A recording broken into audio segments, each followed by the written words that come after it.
Carpal tunnel syndrome దాని లక్షణాలు ఏంటి, దాన్ని ఎలా మేనేజ్ చేయొచ్చు, ఎప్పుడు మనం డాక్టర్ దగ్గర కన్సల్ట్ చేయాలి, ఎప్పుడు సర్జికల్ ట్రీట్మెంట్ దానికి అవసరం పడుతుంది, దాని గురించి ఈరోజు మనం డిస్కస్ చేద్దాం. హాయ్, నేను doctor Ravindra Patil, consultant orthopaedic surgeon at treatment range hospital, Kukatpally. చేతిలో తిమ్మిరి వచ్చేది నైట్ టైంలో, స్పెషల్లీ నైట్లో సడన్గా ఈ మూడు ఫింగర్స్లో తిమ్మిరి వచ్చేసి చేతిలో బలం లేకుండా చాలా పెయిన్ వచ్చేసి సడన్గా నైట్లో సిమ్టమ్స్ వచ్చేసి పెయిన్ నుంచి లెగిసిపోతారు, స్లీప్ విల్ బి డిస్టర్బ్. అలాంటి పెయిన్ ఎందుకు వస్తుంది? దాన్ని మనం కామన్గా ఈ పెయిన్, ఈ నమ్నెస్ అనేది వచ్చేది కార్పల్ టనెల్ సిండ్రోమ్ అంటాం. కార్పల్ అంటే మన చేతులకి సంబంధించింది, టనెల్ అంటే ఆ టనెల్లో సిండ్రోమ్ నర్వ్ ఒకటి వస్తుంది, దాన్ని మనం మీడియన్ నర్వ్ అంటాం. చేతుల కింద ఇక్కడ చేతికి సప్లై చేసేది ఒకటి మెయిన్ మీడియన్ నర్వ్ అని ఉంటుంది. ఆ మీడియన్ నర్వ్ ఈ టనెల్లో కంప్రెస్ అయినప్పుడు, ఆ నర్వ్ పైన ప్రెషర్ పడినప్పుడు ఈ మూడు ఫింగర్స్లో పెయిన్ వచ్చే ఛాన్సెస్ ఉంటాయి. తిమిర్ వస్తుంది, పిన్స్ అండ్ నీడిల్ సెన్సేషన్ లాగా వస్తుంది. ఇది స్టార్టింగ్లో.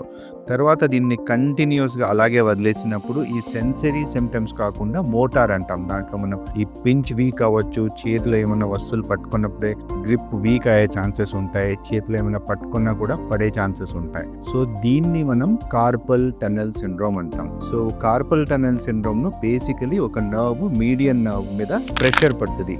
ఈ కార్పల్ టనెల్ సిండ్రోమ్ ఎవరిలో కామన్? జనరలీ జెనెటిక్ ప్రీడిస్పోజిషన్ చాలా కామన్ ఉంటుంది. జెనెటికలీ ఉన్న పేషెంట్స్లో, హిస్టరీ ఉన్న పేషెంట్స్లో వీ కెన్ సీ. తర్వాత మన ట్రామా ఏమైనా అయినప్పుడు, రిస్ట్ దగ్గర ఫ్రాక్చర్ అయినప్పుడు, మనం రేడియస్ ఫ్రాక్చర్ అయినప్పుడు, లేదా ఈ కార్పల్లో ఉన్న చిన్న చిన్న బోన్స్లో డిస్లొకేట్ అయినప్పుడు నర్వ్ పైన ప్రెషర్ పడి ఈ సిండ్రోమ్ రావచ్చు. ఈ ట్రామా జెనెటిక్ ప్రీడిస్పోజిషన్ వదిలేసిన తర్వాత జనరలీ ఇది ప్రెగ్నెన్సీ పేషెంట్స్లో చూడొచ్చు, హైపోథైరాయిడిజం ఉన్న పేషెంట్స్లో, డయాబెటీస్లో ఉన్న పేషెంట్స్లో ఇది మనం కామన్గా చూస్తాం.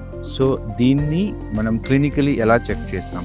ఫస్ట్ పేషెంట్స్ వచ్చి కంప్లైంట్ చేసేది పెయిన్, ఈ మూడు ఫింగర్స్లో పెయిన్ రావచ్చు, స్పెషల్లీ మోర్ ఎట్ నైట్ టైంలో ఈ పొజిషన్లో పడుకున్నప్పుడు ఆ టనెల్లో ఉన్న స్పేస్ తగ్గిపోయి నర్వ్ ప్రెస్ అయిపోయి తిమ్మిరన్నీ వస్తుంది. అండ్ సడన్గా నైట్లో ఇలా హ్యాండ్ షేక్ చేసినప్పుడు పెయిన్ కొంచెం రిలీఫ్ అవుతుంది. మళ్ళీ పడుకున్నప్పుడు మళ్ళీ ఈ పొజిషన్లో వెళ్ళినప్పుడు అగైన్ ద పెయిన్ రికర్స్. ఈ పెయిన్తో పాటు మనం టింగ్లింగ్, నమ్నెస్, తిమిర్లాగా వచ్చే ఛాన్సెస్ ఉంటుంది. చేతిలో మంటలాగా సెన్సేషన్ రావచ్చు, పిన్స్ అండ్ నీడిల్ సెన్సేషన్ రావచ్చు. ఇదన్నీ sensory symptoms.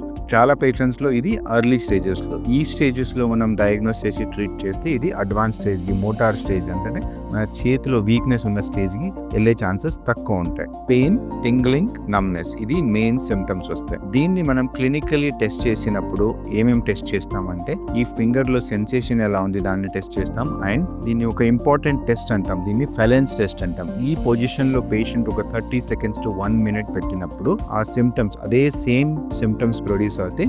It is one of the diagnostic test. ఈ హ్యాండ్ పొజిషన్లో మన రిస్ట్ మొత్తం ఇలా ఫ్లెక్స్ చేసి ఇలా చేసినప్పుడు ఈ ఫింగర్స్లో same pain, tingling, numbness reproduce అయినప్పుడు దాన్ని మనం one of the confirmatory clinical diagnosis. Clinical test చేసిన తర్వాత మనం కన్ఫర్మ్ చేసుకునేకి టెస్ట్లు ఏమేమి చేయొచ్చు. నర్వ్ కండక్షన్ స్టడీ అనే ఒక టెస్ట్ ఉంటుంది. సో ఈ మీడియన్ నర్వ్ లో ఎలా కండక్ట్ అవుతుంది, సెన్సరీ సిమ్టమ్స్ అదని ఎలా కండక్షన్ ఉంది, నర్వ్ పైన ఎంత ప్రెషర్ ఉంది, దాన్ని మనం కనుక్కోనికి నర్వ్ కండక్షన్ స్టడీ అన్ని చేసిన తర్వాత we can confirm the diagnosis carpal tunnel syndrome. Initial stages లో మనం మెడిసిన్స్ తో కొన్ని నర్వ్ స్వెల్లింగ్ తగ్గడానికి మెడిసిన్స్ కొన్ని యూజ్ చేయొచ్చు. Non steroidal anti inflammatory drugs వాడి, కొన్ని పేషెంట్స్ లో స్టెరాయిడ్స్ యూజ్ చేసి, నైట్ టైంలో స్ప్లింట్, రిస్ట్ ఒక పొజిషన్ లో ఉండేలాగా నైట్ టైంలో స్ప్లింట్ యూజ్ చేసి, కొన్ని రిస్ట్ స్ట్రెంథనింగ్ ఎక్సర్సైజెస్, ఫిజియోథెరపీని చేస్తే చాలా పేషెంట్స్ లో సిమ్టమ్ తగ్గిపోతాయి.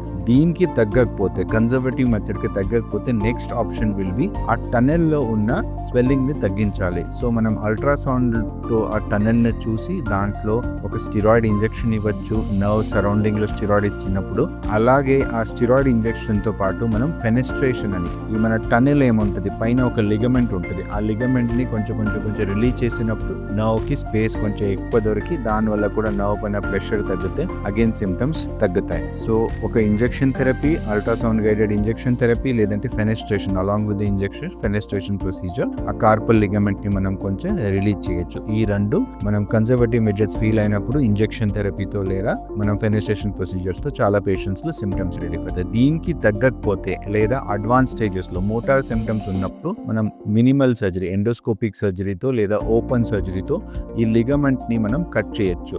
కాన్సస్ కార్పల్ లిగమెంట్ మొత్తం రిలీజ్ చేసినప్పుడు ఆ టనెల్ అనేది స్పేస్ చాలా పెరుగుతుంది. So nerve will get a lot of breathing space. దాని మీద నర్వ్లో ఉన్న ప్రెషర్ తగ్గిపోయి సిమ్టమ్స్ అన్ని తగ్గుతుంది, కంప్లీట్గా రిలీఫ్ అవుతుంది. ఈ సర్జరీ అనేది చాలా simple procedure. It's a day care procedure. సర్జరీలో కాంప్లికేషన్స్ రేట్ చాలా తక్కువ ఉంటుంది. సో సర్జరీకి భయపడక్కర్లేదు. It's a very simple procedure. What we do is endoscopically we go in and release the carpal ligament. దాని నుంచి nerve pressure అని రిలీజ్ అవుతుంది. So these are the steps how we manage a carpal tunnel syndrome. Majority of the పేషెంట్స్లో మనం మెడికేషన్స్తో, night స్ప్లింట్తో మనం manage చేయొచ్చు. కొన్ని పేషెంట్స్లో, రెస్పాండ్ అయిన పేషెంట్స్లో injection therapy and fenestration will work wonders. Very few patients will require surgery. Around 10 to 20% of the patients will require surgery. So this is about carpal tunnel syndrome. Thank you.